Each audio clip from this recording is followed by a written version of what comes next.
मृग खंजन कमल नयन, सीख लिन्हो यश और प्रताप को कहनो है। डेल सो बनाया आय मेलत सभा के बीच, लोगन कवित्त की बो खेल करी जानो है।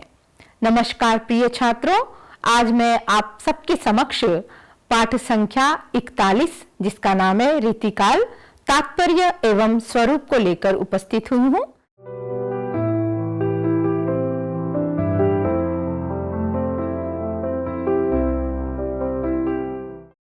इसके अंतर्गत उद्देश्य, प्रस्तावना, रीतिकाल, नामकरण, समय सीमा, रीतिकाल का स्वरूप, रीतिबद्ध काव्यधारा, रीति सिद्ध काव्यधारा, रीति मुक्त काव्यधारा, अतिरिक्त जानकारी, निष्कर्ष, कुंजी शब्द, कठिन शब्दार्थ, बहुविकल्पीय प्रश्न और संदर्भ ग्रंथ आदि बिंदुओं का अध्ययन करेंगे। सर्वप्रथम उद्देश्य।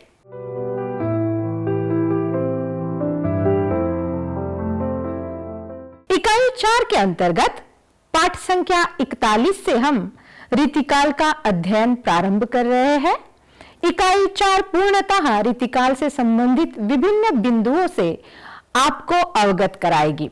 उदाहरण के लिए, रीतिकाल क्या है, इसका नामकरण कैसे हुआ, इसकी काल सीमा क्या है, रीतिकाल का स्वरूप क्या है, यह काव्य किन परिस्थितियों एवं पृष्ठभूमि में लिखा गया, इस काल की सामान्य विशेषताएं क्या है, जैसे प्रश्नों के उत्तर आपको इस पूरी इकाई में कुल 4 पाठ यानी पाठ 41 से लेकर पाठ 44 तक में मिलेंगे।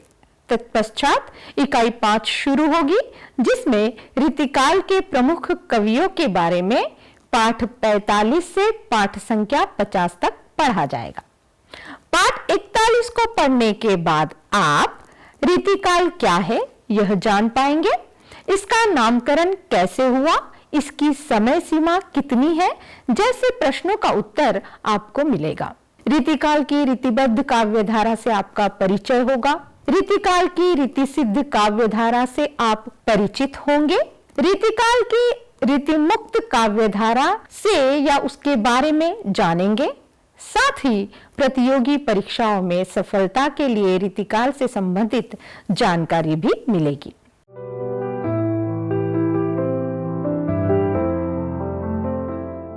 रीतिकाल हिंदी साहित्य का एक अत्यंत महत्वपूर्ण और समृद्ध कालखंड है। यह वह समय है जब हिंदी कविता अधिक नियमबद्ध, कलापूर्ण और शास्त्रीय ढंग से रची जाने लगी। इस काल में कवियों ने अपनी रचनाओं में सौंदर्य, प्रेम भावना और भाषा की सजावट पर विशेष ध्यान दिया। रीतिकाल को मुख्य रूप से उस युग के रूप में जाना जाता है जिसमें कविता एक निश्चित पद्धति, नियम और परंपरा के अनुसार लिखी गई। इसी पद्धति को रीति कहा जाता है। सरल शब्दों में कविता लिखने की जो तय शैली और तरीका होता है वही रीति है। आगे हम इस पाठ में विस्तार से जानेंगे कि रीतिकाल में रीति का वास्तविक अर्थ क्या है और यह शब्द किस प्रकार से काव्य परंपरा से जुड़ा हुआ है। इसके बाद हम रीतिकाल के नामकरण पर विचार करेंगे। यह क्यों और कैसे रीतिकाल कहलाया। हम यह भी समझेंगे कि इसकी समय सीमा किस प्रकार तय की और इसे हिंदी साहित्य के इतिहास में किस स्थान पर रखा गया। इसके साथ साथ हम रीतिकाल की विभिन्न धाराओं, उदाहरण के लिए जैसे रीतिबद्ध, रीति सिद्ध और रीतिमुक्त काव्य पर भी चर्चा करेंगे।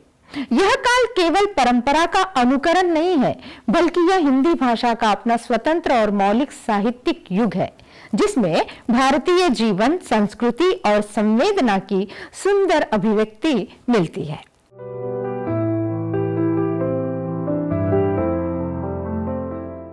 रीतिकाल।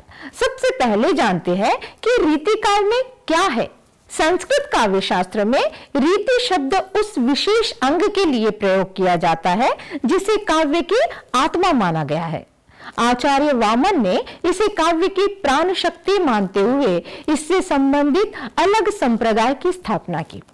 उनके अनुसार गुणों से युक्त शब्दों की विशेष प्रकार की रचना अथवा शब्द रचना की विशिष्ट पद्धति को ही रीति कहा जाता है। सरल शब्दों में कहा जाए तो कविता लिखने की जो विशिष्ट पद्धति होती है वही रीति है। व्याकरण के आधार पर भी रीति शब्द की व्याख्या की गई है। गति अर्थ देने वाली रीढ़ धातु में ही प्रत्यय जोड़ने से यह शब्द बनाया गया है, जिससे इसका अर्थ मार्ग या रास्ता निकलता है। इस प्रकार संस्कृत शास्त्रों में यह शब्द दो तरह से प्रयोग में आया है, एक काव्य की आत्मा के रूप में और दूसरा मार्ग या पद्धति के अर्थ में। जब कोई व्यक्ति या कोई वर्ग अपने भावों को व्यक्त करने के लिए एक खास शैली अपनाता है और वही शैली दूसरों के लिए अनुकरण और अनुसरण का आदर्श बन जाती है, तब उस पद्धति को लोक व्यवहार में मार्ग कहा जाने लगता है। संस्कृत के प्रसिद्ध आचार्य दंडी का मानना था कि काव्य रचना के दो मुख्य मार्ग होते हैं, वैदर्भ और गौड़। हालांकि कवियों के स्वभाव और प्रतिभा के कारण इनके अनेक भेद हो जाते हैं।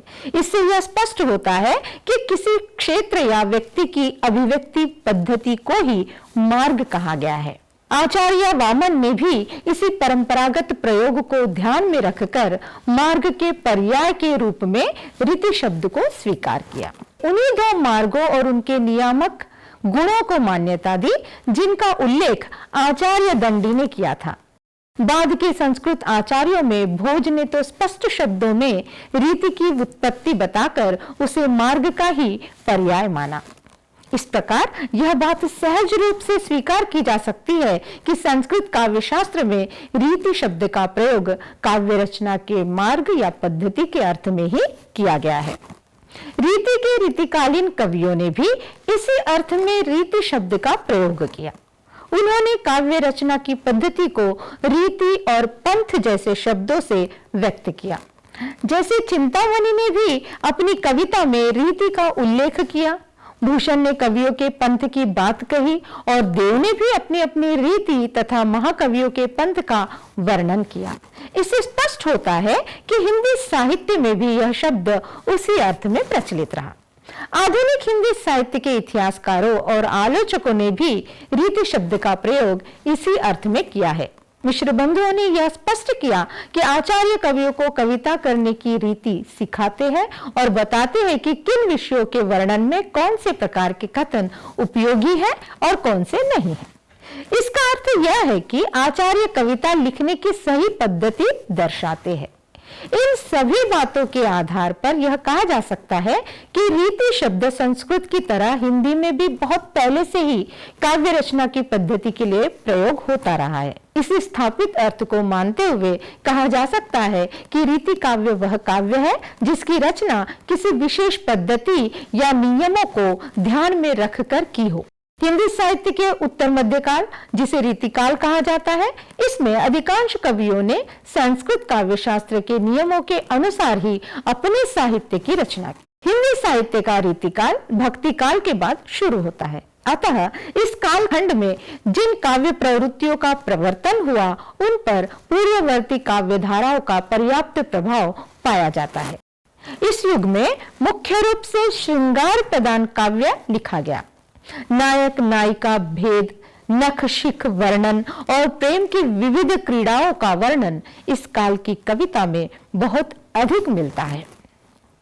उस समय ऐसी कविताएं सुनने के लिए कवियों को दरबारों में विशेष रूप से आमंत्रित किया जाता था ताकि राजा और सामंत उनका आनंद ले सके। मुगल दरबार की परंपरा को देखकर छोटे बड़े कई देशी राजाओं ने भी अपने दरबार सजाने और उनमें कवियों को बुलाने की परंपरा अपनाई। राजाओं को भव्य दरबार लगाने और उन्हें कला साहित्य से सजाने में गर्व महसूस होता था। इस कारण कविता धीरे धीरे राज दरबारों के मनोरंजन का साधन बनती चली गई और कवि शासकों की रुचि के अनुसार अपनी रचनाएं प्रस्तुत करने लगे। इस पूरी प्रक्रिया ने इस काल की कविता की प्रकृति और दिशा को गहराई से प्रभावित किया। अब यहाँ पे प्रश्न एक निर्माण होता है कि रीतिकाल से आप क्या समझते हैं?